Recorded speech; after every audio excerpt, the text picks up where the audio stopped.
చంద్రబాబు నాయుడు చెప్తున్నా, ఎప్పుడైనా సరే నీ కమ్మ కులాన్ని వాడుకోవటం తప్పితే, నువ్వు రామోజీరావు రాధాకృష్ణ మీరు కమ్మ కులాన్ని వాడేసుకోవటం తప్పితే, అదే సినిమాలు చెప్తాడు మహేష్ బాబు గారు, ఫుల్గా వాడేస్తాను, ఫుల్గా వాడేయటం తప్పితే చంద్రబాబు నాయుడు కమ్మ కులాన్ని ఏ రోజన్నా కమ్మ కులంలో కూడా పేద బిక్కి ఉన్నారు. అందరూ రామోజీరావులు కాదు, అందరూ రాధాకృష్ణలు కాదు, అందరూ నారా లోకేష్ నారా భువనేశ్వర్లు కాదు. కమ్మ కులంలో కూడా పేద బిక్కి ఉన్నారు. రోజు గడవటాకి కూలికి వెళ్ళే వాళ్ళు ఉన్నారు కమ్మోళ్ళలో కూడా. వాళ్ళకు కూడా ప్రభుత్వ పథకం ఇచ్చి తీరాలి ఏదో ఒకటి అని చెప్పి. ఒక్కటంటే ఒక్క పథకం ఆలోచించావా? జగన్మోహన్ రెడ్డి గారి ఈబీసీ నేస్తం పేరు మీద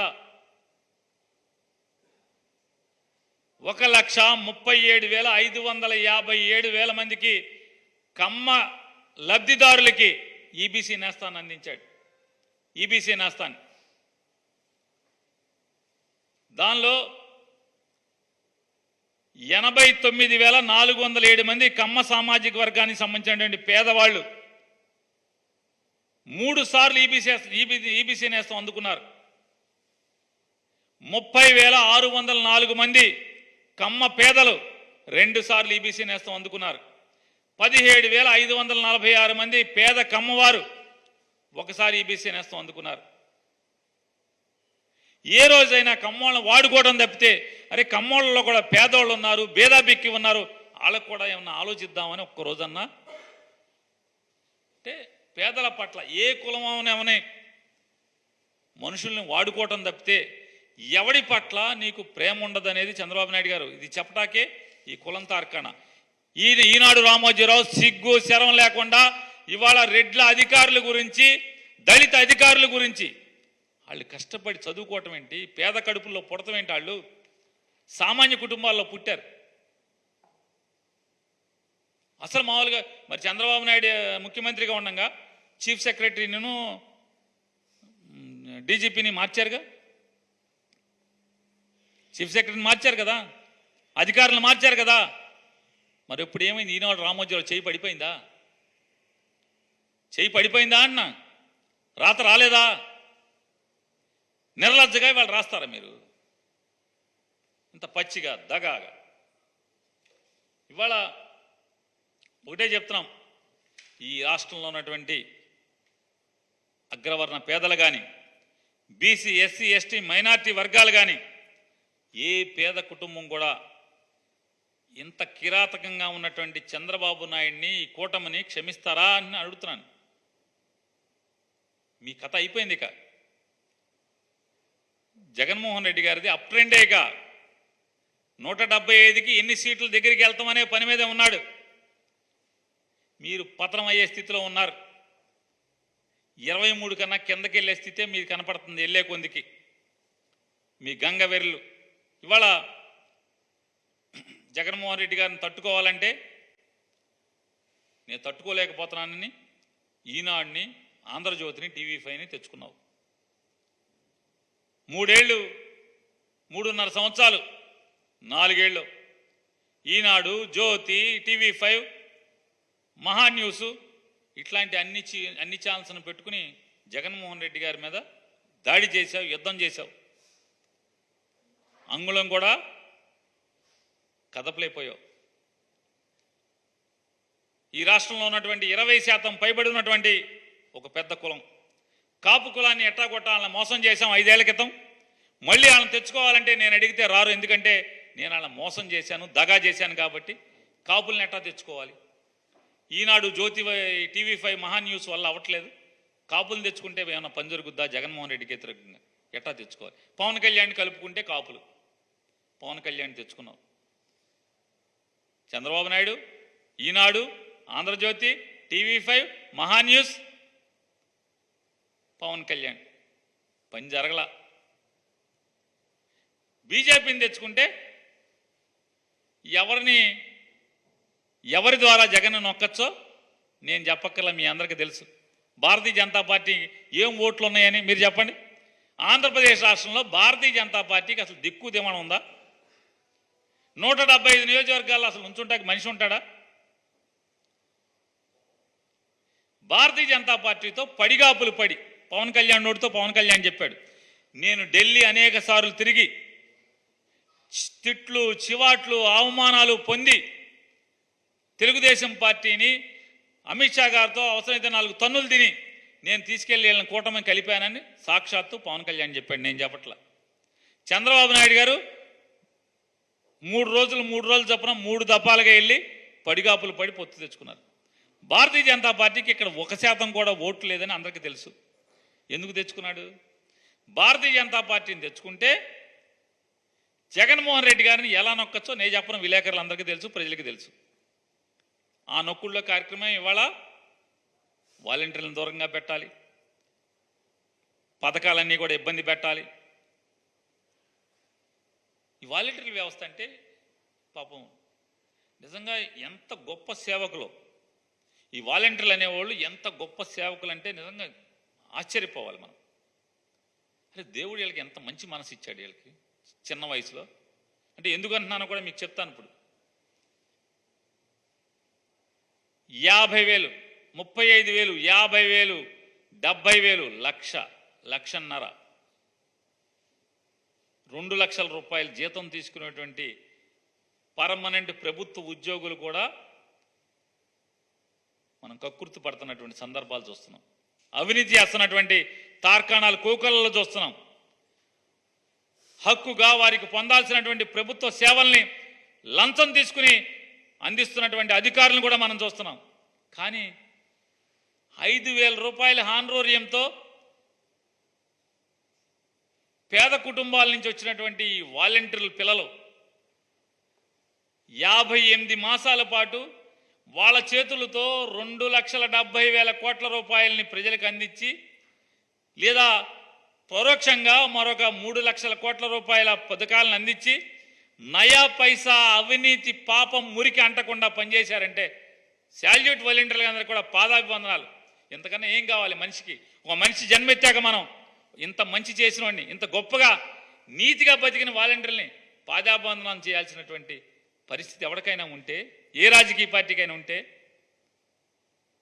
తిక్కుమాలిన నీచ బుద్ధితో ఈ రకంగా వాలంటీర్లను అవమానం చేస్తూ మాట్లాడతారా? చెప్పండి. ఎంతమంది ఇవాళ నయా పైసా లంచం ముట్టుకోకుండా ఇన్ని లక్షల కోట్ల రూపాయలని ప్రజలకు అందించారు.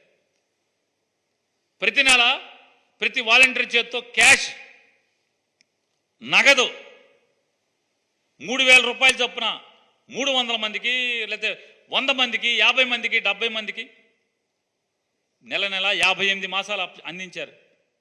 నయా పైసా పాప మురికి అంటుకోలేదే. ఏ ఒక్కరోజైనా 59 మాసాల్లో చంద్రబాబు నాయుడు కానీ ఏ తెలుగుదేశం పార్టీ వాడైనా వాలంటీర్లు లంచం తీసుకుంటున్నారని ఎక్కడన్నా మాట్లాడిన సందర్భం మీరు గమనించండి. మాట్లాడలేకపోయారు. అంత నీతిగా బతికారు వీళ్ళు. ఇవాళ వాళ్ళ గురించి భయం మీకు.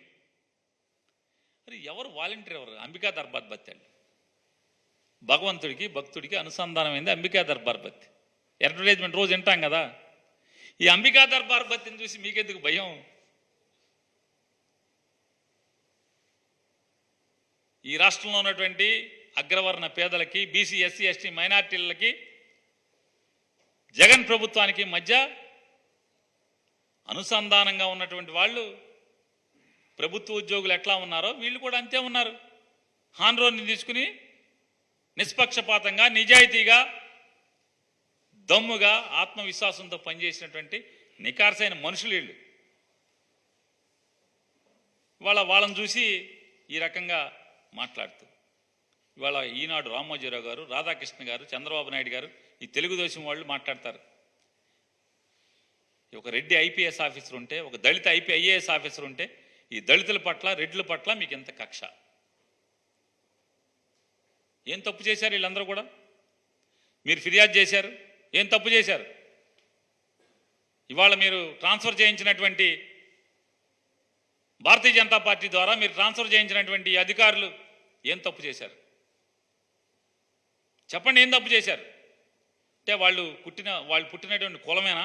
వాళ్ళ క్యాస్ట్ సర్టిఫికేటే వాళ్ళ పాపమా? అంటే జగన్ ప్రభుత్వంలో రెడ్లు, దళితులు పాపాత్మలా మీ ఉద్దేశంలో? వీళ్ళందరూ మీ దగ్గర కూడా పనిచేశారు కదా. కాబట్టి ఇటువంటి హేయమైన నీచమైన దిగజారి రాజకీయాలు చేస్తున్నటువంటి Bharatiya Janata Party, Janasena Party, Telugu Desam Party ఖచ్చితంగా ఈ ప్రజాగ్రహంలో కొట్టుకుపోవటం ఖాయం. 175 అసెంబ్లీల్లో 25 పార్లమెంట్లో జగన్మోహన్ రెడ్డి జెండా ప్రజలు గుండెకెత్తుకుని గెలిపించడం ఖాయమైంది కూడా. త్వరలో మీరు చేస్తున్నటువంటి భారతీయ జనతా పార్టీతో కలిసి పవన్ కళ్యాణ్, చంద్రబాబు నాయుడు కలిసి చేస్తున్నటువంటి ప్రజా వ్యతిరేక కుట్రలు, పేదవాళ్ల వ్యతిరేకంగా మీరు చేస్తున్నటువంటి తప్పుడు పనులన్నీ కూడా బుద్ధి చెబుతారు మే 13వ తారీఖున మీకు హెచ్చరిక చేస్తున్నాం.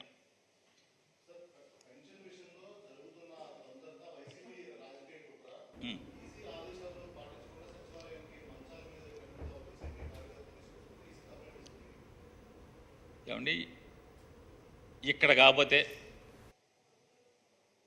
కేంద్ర ఎన్నికల సంఘానికి అయితే మోడీ గారికి చెప్పుకోమనండి. మోసుకొచ్చేవాళ్ళు కార్యకర్తలా కాదా చూడండి, ప్రజలా కాదా, ఆడు చుట్టాలా కాదా? నిన్నటిదాకా ఇల్లు కదలని పెన్షన్దారుడు ఇవాళ ఎందుకు బజారుని పడాల్సి వచ్చింది? ఎవరి పాపం మూలంగా బజారుని పడాల్సి వచ్చింది? ఎవరి కుట్రల మూలంగా, ఎవరి ఈర్ష్య వల్ల, ఎవరి రాజకీయ దుర్మార్గం వల్ల? ఖచ్చితంగా భారతీయ జనతా పార్టీ కూడా ఈ ఉసురు పోసుకుంటుంది. ఈ పాపాలన్నిటికీ కారణం ఎవరైతే భారతీయ జనతా పార్టీ ఉందో ఖచ్చితంగా ఉసురు పోసుకుంటుంది. మళ్ళీ మా వాళ్ళలో చెప్తున్నారు, ఊరికనే మమ్మల్ని అనబాకండి, తిట్టబాకండియా.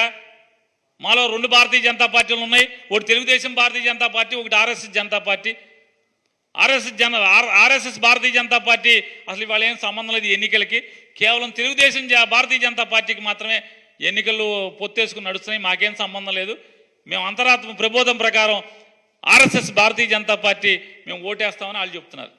కాబట్టి తెలుగుదేశం భారతీయ జనతా పార్టీ ఏదైతే ఉందో ఆ తెలుగుదేశం భారతీయ జనతా పార్టీ ఖచ్చితంగా ఈ ఉసురు పోసుకుంటుంది ఈ పాపాలు చేస్తున్నందుకు. ఏమని ఇచ్చారు చెప్పండి? అరే మీరు చెప్పండి, ఏం ఆడియో చెప్పండి అన్న. ఏం చెప్పండి, ఒకసారి చెప్పండి, ఏం ఆడియో ఏంటిది? నేను వినలా, చెప్పండి ఏంటిది? అది ఏంటిది చెప్పండి అన్న. నా వీడియో ఉందా? ఏంటన్న ఆడియో అంటే ఏంటన్న?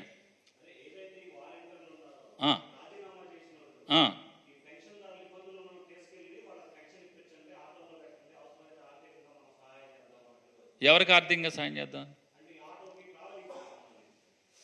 నేను అనలేదు. ఒకవేళ అంటే తప్పేంటి అన్న, నేను అనలేదు. అంటే దాంట్లో భూతే ఉందేనన్నా. అరే ఆ దుర్మార్గులు పాపాలు చేసి ఇంత నరకం చూపిస్తున్నారా పెన్షనర్లకి?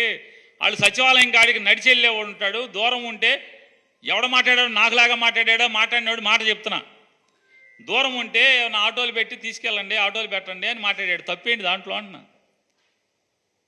దాంట్లో ఏంటన్నా? ఓటుకు తీసుకెళ్తున్నారు ఏంటి? చంద్రబాబు నాయుడు లాగా ఓటుకు డబ్బులు ఇవ్వండి, నీకు 50 లక్షల డబ్బులు వచ్చినాయి, మిగతా డబ్బులు వస్తాయి, మన వాళ్ళు బ్రీఫ్డ్ మీ అయి కాదు కదా అది.